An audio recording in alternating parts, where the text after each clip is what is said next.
Bonjour et bienvenue dans la deuxième partie du tutoriel consacré à la création d'un site internet en HTML5 et CSS. Donc, dans la première partie, dans la partie 1, on avait mis l'architecture complète de notre site internet en fonction du header que nous avions créé. Donc, on avait rajouté les balises conteneurs, on les avait créées ici. Donc, les balises header, nav, section, article, aside et footer existent déjà, donc on n'a pas besoin de les créer. Donc, on a créé la section contenu, la balise contenu, la balise logo et la balise c'est tout. Voilà. Donc, ensuite, on a créé notre feuille de style CSS et on a créé, bien sûr, on a relié notre page index à notre feuille de style CSS. Maintenant, on va commencer à... Donc, quand on lance le site internet, on a... Alors, si on met en plein écran, on a notre logo qu'on a réduit pour accélérer le temps de chargement. Donc, on a réduit la taille du logo qui était sur du 2000 sur 2000.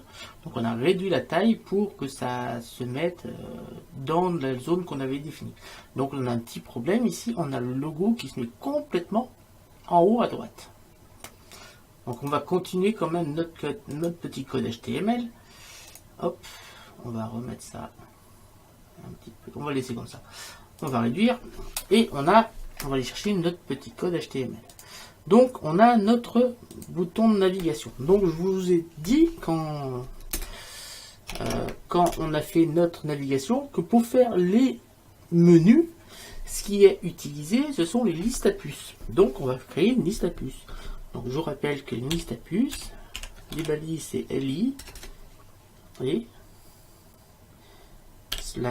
slash LI qu'on referme. Non, UL. Je me trompe. Hop. C'est UL d'abord, ça c'est la liste, et chaque puce en fait, UL, et slash UL, OL, c'est si jamais on voulait des puces numérotées, donc là c'est UL, donc, alors on vient ici, taper nos listes à puces, UL slash UL, dans notre navigation. Voilà. Voilà. On va ensuite à l'intérieur de nos balises UL, c'est là qu'on va taper notre chaque puce. Donc on va taper pour l'instant, on va pas en mettre beaucoup. On va taper l'accueil. On va mettre le bouton accueil.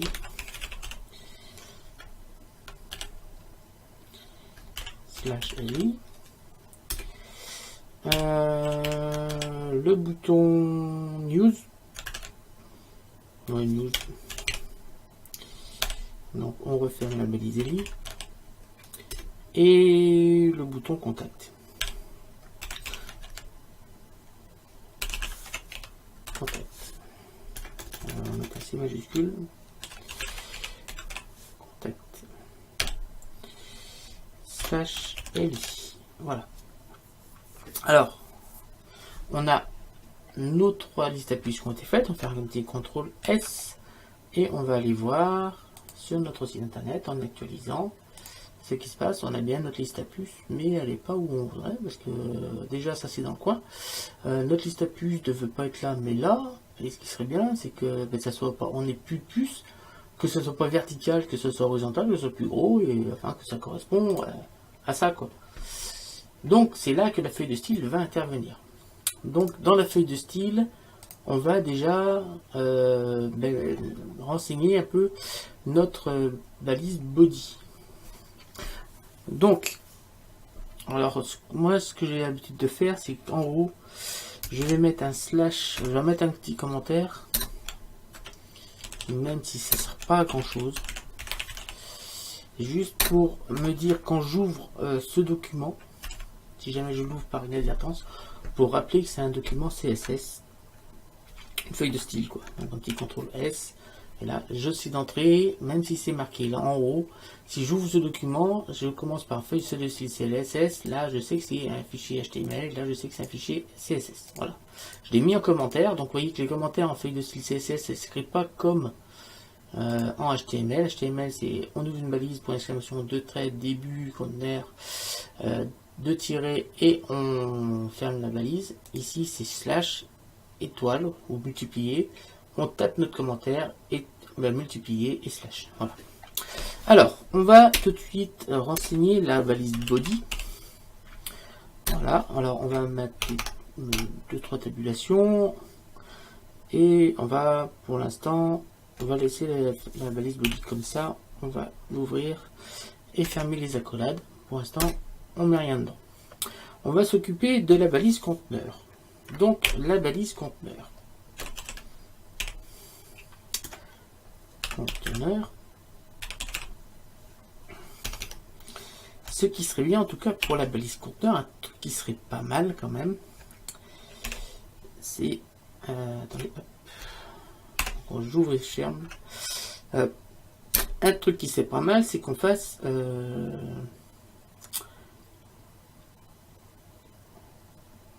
la margine auto. Margine auto, ça obligerait à centrer notre logo. Donc, ça serait pas mal. Donc, 2 points, auto. Donc, on n'oublie pas point virgule et on va appuyer sur CTRL-C. CTRL-S pour sauvegarder. On va ouvrir ici et on va actualiser et il se passe rien. Pourquoi il se passe rien? Parce que même si ça le fait, le problème c'est qu'on n'a pas défini la largeur de notre conteneur. Notre conteneur, je rappelle que là on a marqué 960 pixels. Donc on va mettre la largeur width. Donc width c'est la commande pour donner la largeur. 2 points 960 pixels. Point virgule. Et là, on a bien notre conteneur qui fait 960 pixels. On va faire un petit CTRL S. Et là, on va actualiser la page. Et on va voir que cette fois, ça s'est bien centré. Comme on veut. Alors pour mieux voir, on va mettre la couleur qu'on avait mis dans notre balise. Donc là, on va rajouter la couleur de notre conteneur. Donc c'est cette couleur-là, qui est en dessous de tout le reste. Donc on va ici et on va taper background color 2 points dièse. Alors pour connaître la couleur, on vient ici, on va appuyer sur la tabulation, on va sur la pipette et on va tout simplement cliquer ici. On va avoir le code ici, B2 CAF, CTRL C. Et là, CTRL V, point virgule, CTRL S. Et là, on va voir si ça s'est mis en place. On vient ici et on va actualiser. Miracle, ça fonctionne, on a la bonne couleur. C'est super ça. C'est vraiment pas mal. Donc, revenir en arrière. Par contre, dans le body, il y a un problème. On va ouvrir ça. Dans le body, on a un problème. Regardez, en haut, ça touche pas tout à fait le haut.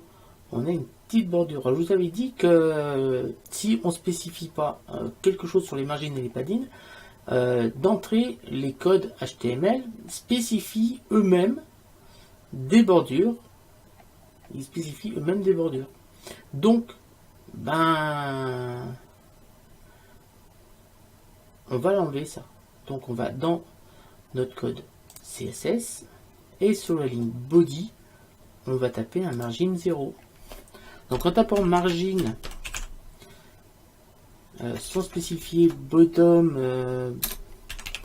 left, right et ainsi de suite, bottom, left, right, top, ça s'applique à tous les côtés en même temps. Donc on va taper top 0, point virgule, CTRL S. Et là, on va actualiser. Et là, ça va se coller en haut. Voilà, ça s'est collé en haut. On a supprimé toutes les bordures. Voilà. On avance petit à petit, mais on avance. Donc, ce que je vais faire, je vais prendre ça. Hop, on va réduire ça. Tac. Et ça, on va réduire encore.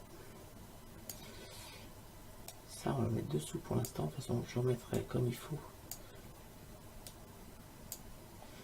Histoire de mieux voir un peu notre page de conteneur. Voilà. Comme ça, on a notre couleur et on a tout ce qu'on aura besoin pour la suite. Donc là, on avance, on avance, on avance. Donc là, ce qui serait bien quand même, c'est que dans le header, on va définir maintenant, on va s'occuper de la taille du header. La taille du header, c'est 960 pixels. C'est la même que le conteneur. Donc, on vient en dessous. Et on va taper header. Qui, je rappelle, est une balise. Voilà. On ouvre la collade. Et là, on va taper width. Donc, on pourrait taper 960 pixels. Ça marcherait. D'ailleurs, on va le faire. 960 pixels. Pour mieux le voir, le header, on va lui mettre la couleur qu'on a définie dans le zooming. Hop, c'est pas là. Point virgule. Et background color. 2 points.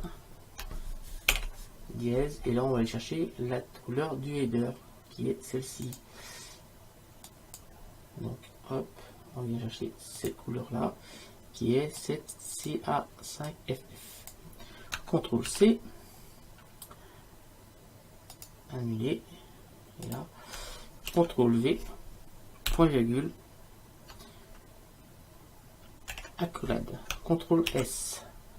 Pour enregistrer notre feuille de style, on vient ici, on actualise. Et là, on a changé la couleur.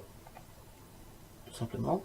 Donc, on a bien mis 960 pixels. Et le seul problème, c'est que si on veut faire un site responsive, c'est-à-dire que si on change la largeur de ça, on sera obligé, donc là, si je mets, je sais pas, 1000, 1000, on CTRL S, et on actualise. Vous voyez bien que là, on a bien du pixel en plus là par rapport en dessous. Donc, on sera obligé à chaque fois de taper plusieurs fois la dimension. Alors, la solution pour simplifier ça, plutôt que de mettre 960 pixels, on va mettre 100%.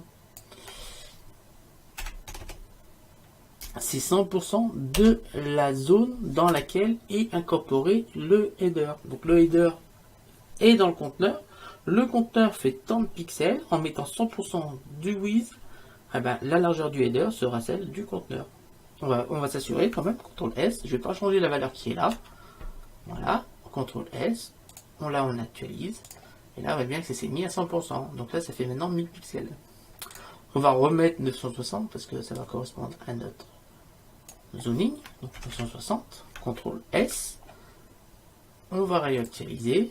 Et vous voyez bien que tout suit naturellement. Donc tout fonctionne très bien. Ensuite, on est toujours dans le header. Et là, par contre, on avait mis une hauteur de 250 pixels. Ben, on va mettre une hauteur de 250 pixels. Donc, 8.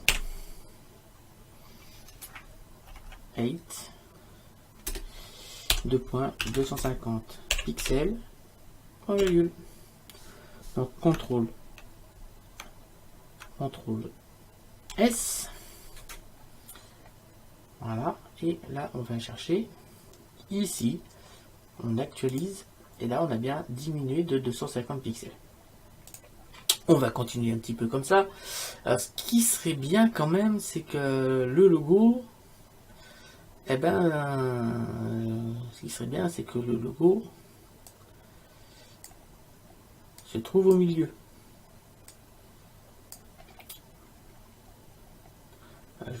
Ce serait bien de s'occuper maintenant de la zone du logo. Donc, on va taper logo.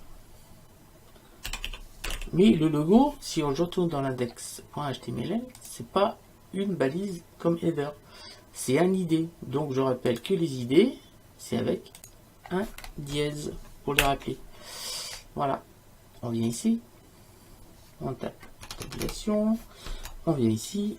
Et on va commencer à centrer. Donc, pour centrer, on va mettre texte align, par exemple.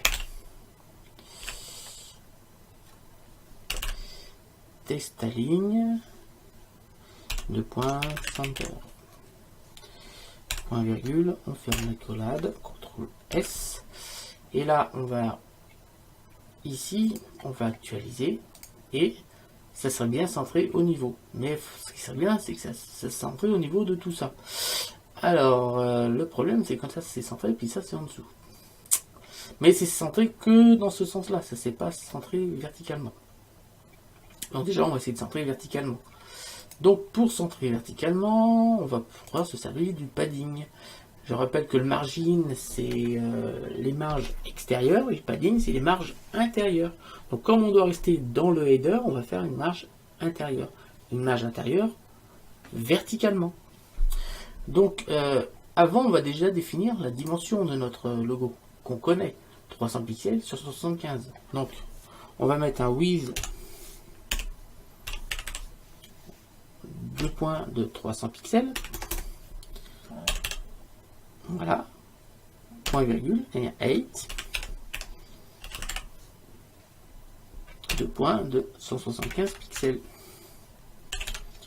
Point virgule. Voilà. On va même pouvoir mettre le background color. Donc on vient, comme je dis, on va souvent copier-coller. Donc CTRL C. On vient là, on fait un CTRL V. Et là, on va taper, on va chercher la couleur de notre logo. Tac, on vient ici, on vient piper là, et on vient prendre le code qui est ici. CTRL C, CTRL V, point virgule, CTRL S, on retourne pour voir ce qui s'est passé. On actualise et on a bien notre logo qui s'est replacé ici. Et on a les bonnes dimensions. Et par contre, le logo est bien au centre de la zone logo. Voilà. Alors pourquoi ça s'était pas mis au centre de la zone logo? Parce que comme on n'avait pas défini la largeur et la hauteur, eh ben, le logo prend la taille du header. Voilà. Et en définissant la largeur et la hauteur, eh ben, il s'est centré. Il a repris, il s'est mis complètement en haut à droite. Donc, ce qui serait bien quand même, c'est que on fasse un petit padding pour le logo, parce qu'on a bien centré le logo alors il y a la zone logo et là il y a le logo intérieur, enfin, le logo miniature. Donc on a bien centré le logo miniature sur la hauteur, mais sur la largeur, ben, on a centré sur les deux. On a centré sur tout cela, on n'a pas centré sur l'autre, parce qu'on a défini la taille du logo en fonction de notre zone. Mais si par exemple je vais augmenter la taille de notre zone logo, si là je par exemple 200, on va mettre 200 pixels, 200 pixels, CTRL S, là on va me voir ce qui se passe, ce que je vais vous dire. Donc là c'est pas nécessaire ce qu'on va faire, mais parce qu'on a mis le logo la bonne taille d'entrée. Donc là on actualise, et là vous voyez bien que par contre on a bien centré en haut, sur le milieu on n'a pas centré en haut. Donc pour centrer dans l'autre sens, on va se servir des marges intérieures. Donc padding top, et là on est à 175, on est à 200. Donc on va mettre 200, allez 205, ça sera plus facile. On va mettre 205 pixels, ici, CTRL S. Donc on va se servir d'un padding. Donc on va se servir d'un padding top. Donc on va faire padding top. Donc padding top, je rappelle que ça c'est les marges intérieures. 2 points de donc 205 moins 175, je rappelle le logo fait 175, donc ça fait 30, donc ça fait on va diviser par 2, parce qu'on va mettre autant en haut qu'en bas, on va mettre 15 pixels. 15 pixels, point virgule, CTRL S. On va tout de suite ici, et on va actualiser. Le problème, c'est qu'on n'est toujours pas centré, parce que les 15 pixels qui étaient là ont été reportés en bas. Et en fait, le padding, comme c'est une marge intérieure, d'accord, on décale en haut, mais comme c'est une marge intérieure, on décale de 15 pixels là, mais on ne va pas diminuer l'image pour autant. C'est pour éviter que ça sorte de l'image. Si j'avais mis par exemple un padding de 40 pixels, je vais le faire. Vous voyez bien que là, si je mets un padding de 200 pixels, on va rajouter, allez, on va mettre 205 pixels. Rien n'empêche de mettre un padding de la hauteur de la cellule. On va faire un petit CTRL S, vous allez mieux comprendre pourquoi c'est comme ça. Voilà, on vient ici, on actualise. Et on a bien fait, c'est pour éviter que ce qui est dans le conteneur sorte du conteneur, forcément. Donc en fait, pour que ça soit centré, il faut soustraire le padding à la hauteur du contenu. Je m'explique. Ici, on avait un padding de 15 pixels sur un height de 205. Donc, en fait, on va enlever de cette valeur, des 15 pixels, au 205. C'est-à-dire, ça fait 205 moins 15, 190 pixels. CTRL S. Donc ça, je vais l'enlever à part parce qu'on n'a pas besoin. Pour notre exemple, c'est pour vous expliquer. Donc là, on vient ici et on va mettre à jour. Et là, cette fois, on est centré pile comme il faut. Voilà. J'espère que c'était assez clair sur l'histoire du padding et du décalage qu'il faut pour le reste. Ensuite, donc on a toujours notre problème de menu ici qui est pas au bon endroit. Donc on va remettre 175 parce que sur ton truc c'était 175. Donc là on va remettre 175. Et là on n'a pas besoin de padding. Top en tout cas. Tac. On peut le supprimer ça. On n'a pas besoin. CTRL S. C'est pour qu'on se retrouve avec ce qu'on avait là. CTRL S. Voilà. Alors, on a voilà. On va réactualiser. Voilà. C'est comme ça. Donc le problème c'est que là notre menu il n'est pas ici, il est en dessous. Alors de base si on ne spécifie rien, tout ce qu'on va écrire dans le code index.html, tout ce qu'on va écrire là va se mettre les uns en dessous des autres. Donc pour éviter ça, on va rajouter une commande qui s'appelle float left. Alors donc float left. CTRL S. En gros, ça vient de dire, là en tapant cette commande, je viens de dire que ce logo va se situer à gauche.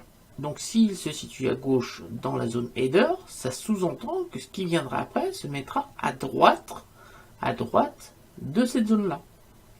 Donc comme la chose qui vient après ici dans le header, la chose qui vient après le logo qui est à gauche, avec la float left.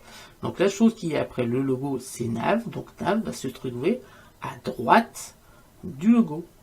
C'est ce que l'on souhaite. On va vérifier. On va actualiser. Et comme par magie, on a bien notre liste à puces qui se situe bien à gauche, enfin à droite du logo qui est en float left. J'espère que je suis assez clair. Donc on va rajouter des margines left et top de 20 parce que là on a un header qui fait 250 et là on a 175. On n'a pas fait le bon choix. Donc 175 moins 250 ça fait du 75 divisé donc le header il fait 250. Donc là 75 divisé par 2 ça tombe pas juste. J'ai pas choisi les bons chiffres pour le... C'est pas grave, on va quand même le faire, on va se faire à peu près. Donc, 75 divisé par 2. Donc, en fait, c'est 250 pixels, la hauteur du header qu'on a mis, 250, moins la hauteur de la zone du logo, qui est 175 moins ça, tac, moins 175, égale 75, qu'on divise par 2 pour avoir combien on va mettre en haut. Donc on va diviser par 2 égale 37,5. Donc en haut on va mettre 38 et en bas on en mettra 37. Voilà. Donc on va faire un margin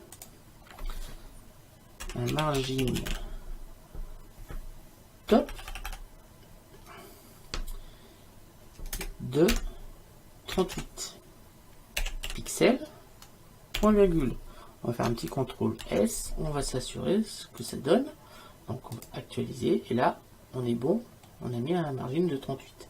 Donc dans l'autre sens, c'est peut-être un petit peu plus petit là. On va mettre un margin left, donc margin, donc bien left, hein, c'est à gauche, margin left de, on va mettre 35 pixels. Point virgule, contrôle S, on va venir tout de suite voir ce qui se passe ici. Si on regarde, eh bien, on a bien mis une marge et on arrive, on retrouve un peu ce qu'on avait mis un peu sur notre zoning. On va continuer comme cela et on va s'occuper maintenant de notre nav, de notre menu de navigation. Donc on va aller ici, tac, on va taper nav, qui je rappelle est une nouvelle balise. Tac, tac, tac. On ouvre l'accolade et on va mettre les widths qu'on a mis ici. Donc là c'est 600 pixels sur 175. Donc width. Alors, on va mettre l'espace width 2.600 pixels.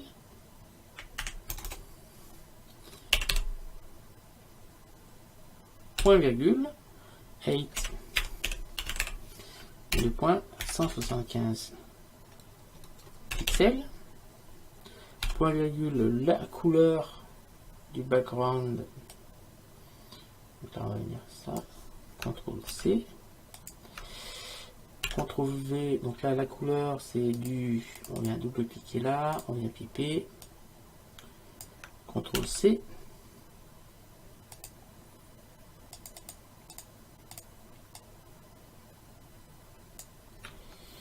CTRL V et on va fermer la collade. Voilà. CTRL S et on va venir voir ce qui se passe ici.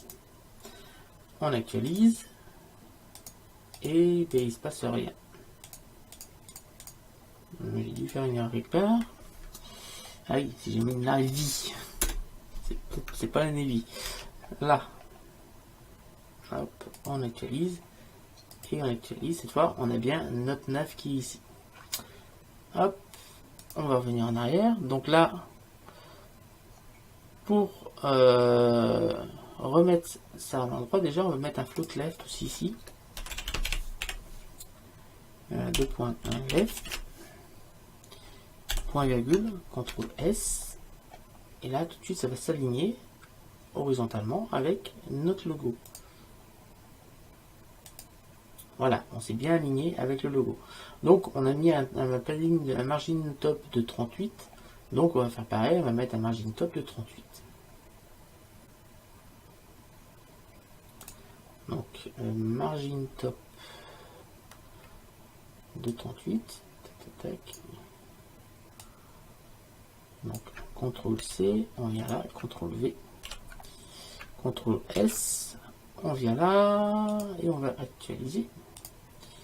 Ça fonctionne. Donc là, par contre, on va peut-être diminuer ici cette margin left pour avoir un petit chose, pour mettre un espace ici. Donc, on revient ici, on va diminuer le margin left. On va diminuer le margin left ici, on va mettre 30 pixels seulement. Et les 5 pixels qu'on a là, on va les mettre ici, margin left. 2 points. 5, on va mettre un peu, on met 10 pixels, tiens. Point virgule, CTRL S. On va s'assurer pour voir ce que ça donne. On actualise et on s'en ressemble quand même beaucoup à notre balise. Donc par contre, là, on a un accueil, news et contact qui ne me plaisent pas. Donc là, accueil, news et contact qui me plaisent pas du tout. Qui sont carrément au centre de... qui sont pas au centre, quoi. Donc moi, ce que je pourrais faire, c'est par exemple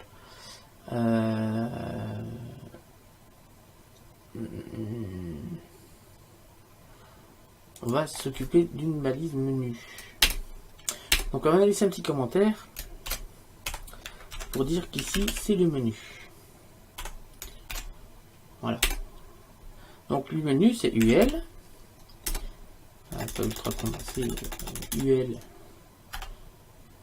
Donc tac, là, on va mettre une petite position plus là. Là, UL. Donc on ouvre la collade. Et là on va mettre font size. On va augmenter la taille de notre texte. On va le mettre à 30 pixels. Point virgule. On va ouvrir la collade. Fermer la collade plutôt. Et là, sur les pistes à puces, on va supprimer les puces. Voilà, LI. Voilà, on va supprimer les listes. Donc, liste style 2 points none.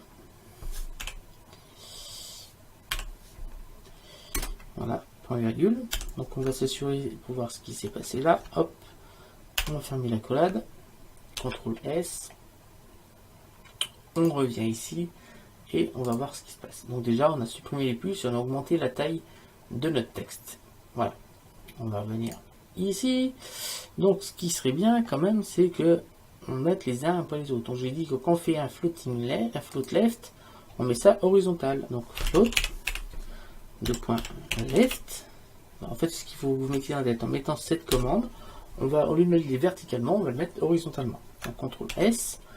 On va s'assurer que ça fonctionnait. Donc, tac. Mais le problème, c'est juste les liens les uns après les autres. Donc, c'est pas vraiment ce que l'on souhaite non plus. Hop.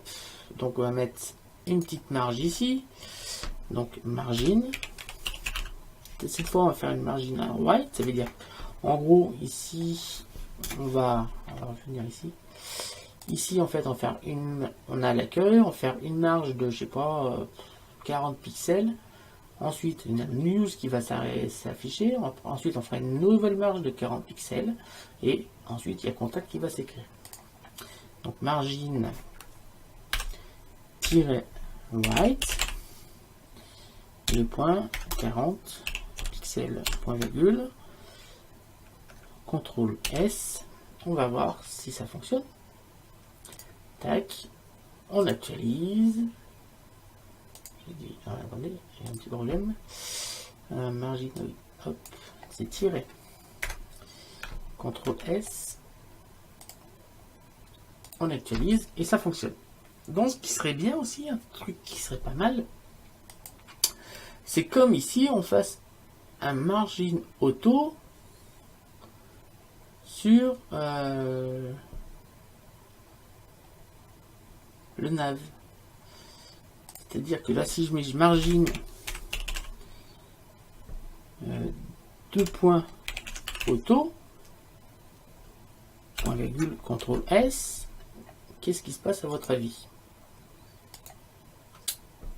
On a enlevé les margines, donc c'est pas ici qu'il faut mettre les margines auto. Tac. Le margin auto, à la rigueur, on peut le mettre sur le UL. Donc là, on fait margin 2 points auto, point virgule, CTRL S. Et là, si on actualise, on a bien mis notre margin auto en haut. Donc le problème, c'est comme on a mis une margine auto, ça s'est fait automatiquement. C'est pas ce que l'on souhaite, on aimerait que ce soit centré. Donc on va supprimer ça. Et à l'instar de ce qu'on avait fait tout à l'heure ici, pour le logo, on va faire texte align center, mais directement sur le logo. Donc là, on est sur UL, et là, on va taper texte, align, center, point virgule, CTRL S, on vient ici, on actualise, et là, on obtient ceci. On va même pouvoir faire un margin left ici. Là, si on fait un...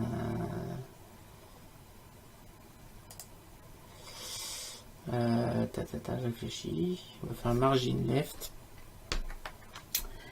Alors, on va le décaler. Donc, il nous faut un margin ou un padding. On va rajouter un padding. On va rajouter un padding. Non, ce sera le même problème.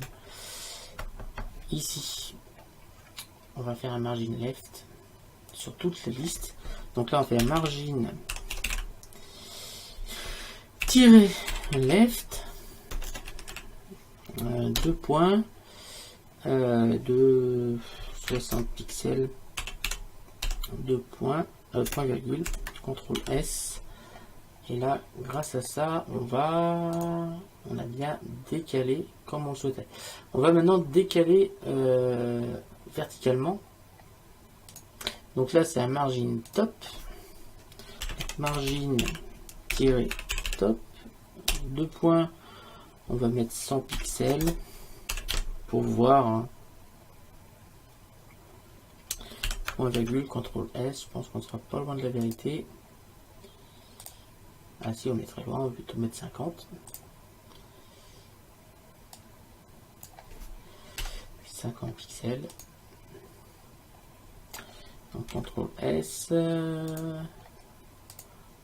Non, on va mettre un petit peu plus, 60. Alors on peut pas savoir exactement parce que ça dépend surtout aussi de la taille de la police. Selon la police que c'est, eh ben c'est pas au même endroit. Attendez, je vais pas sauvegarder. CTRL S. Encore un petit peu, on va mettre 70. Mais je pense qu'on sera bon. CTRL S. Voilà, on est centré. Alors, ce qu'on va pouvoir faire maintenant, on va pouvoir, comme là, ça va être des boutons. Donc, je regarde le temps de la vidéo. Les boutons, on les fera sur la prochaine vidéo.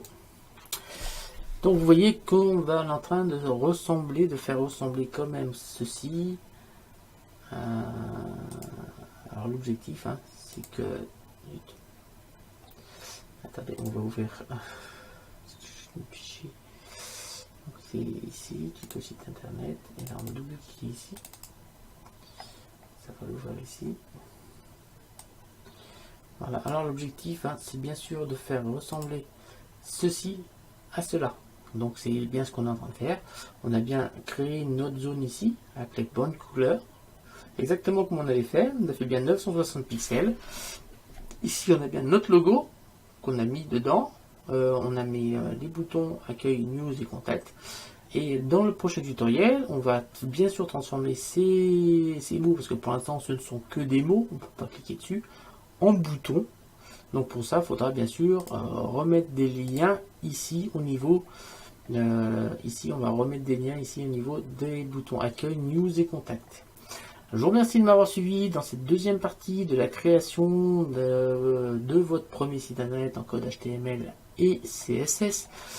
N'hésitez pas à vous abonner, à liker, à partager mes vidéos, activer la cloche de notification, à me laisser des commentaires pour me dire si ce sont des tutoriels qui vous intéressent et surtout qui vous sont utiles, car quitte à faire des tutoriels, autant qu'ils vous servent.